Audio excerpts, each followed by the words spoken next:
The Senate Blue Ribbon Committee Chairman Richard Gordon will call for a probe once a resolution is referred to the panel.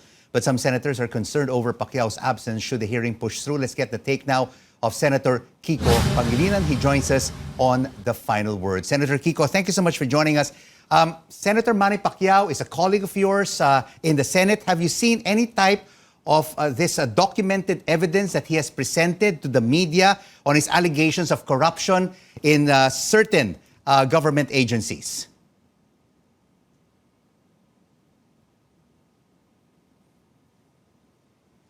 Senator Kiko, I think you're on mute. Oh, sorry. Yes. No, I haven't seen the documents. I haven't seen the basis, and hopefully, apart from the press conference, Senator Pacquiao will probably send a letter, perhaps, to the chairperson of the Committee on Public Accountability, or the Blue Ribbon Committee, to provide the information and the witnesses and the documentary and other pieces of evidence that may precisely merit, further investigation and inquiry on the part of the Blue Ribbon Committee. But Senator Kiko, over the past maybe 1 or 2 years, have you seen any basis or any kind of evidence to show that there is indeed corruption in these agencies that Senator Manny Pacquiao revealed?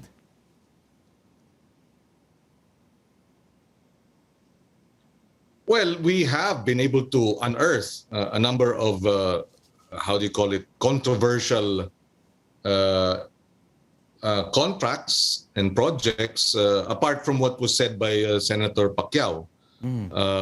Sa PhilHealth na lang, we saw the appropriations of billions of pesos to projects that were not consistent with the laws on the use of these public funds, and we in fact recommended the filing of charges. So that's one aspect. The investigations on the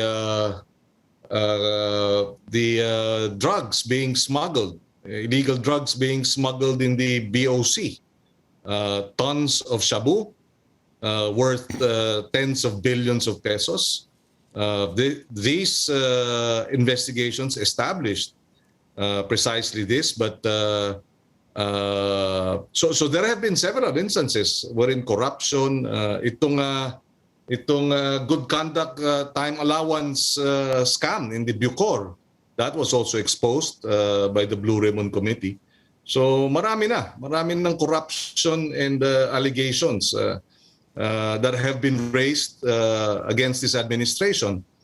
Ang malungkot lang, instead of filing cases and throwing them into jail, for plunder, they have been removed, yes, but they have been reappointed and recycled. May mga napo-promote pa.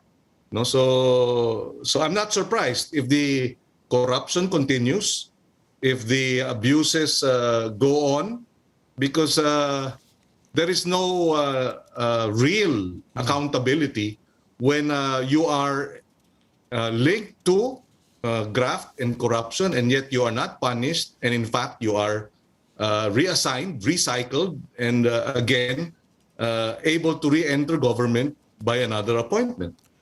But Senator, the President has said even one whiff of corruption, he will not tolerate. Well, it's one thing to say it, it's another thing to do it. So that's for the President to explain. So should the President act on these revelations of Senator Pacquiao even without the evidence from the Senator?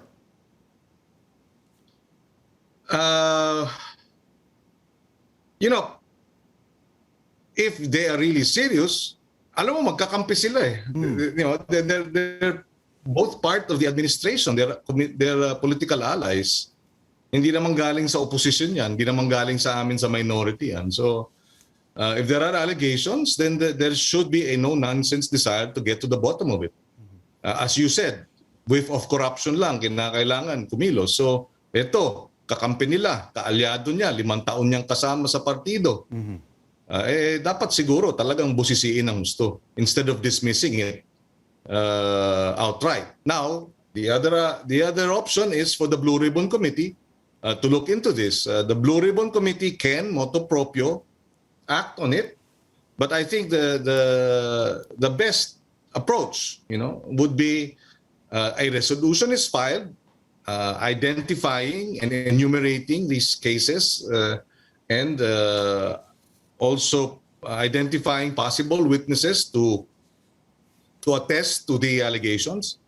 And the same resolution will be referred to the Committee on Public Accountability. Or another option is, because that means we will have to we cannot act on it until we resume sessions in 2 weeks' time.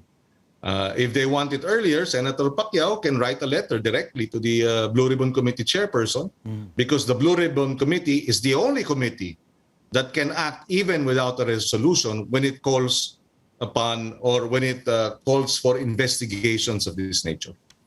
Thank you so much for your insights and for joining us on The Final Word, Senator Kiko Pangilinan.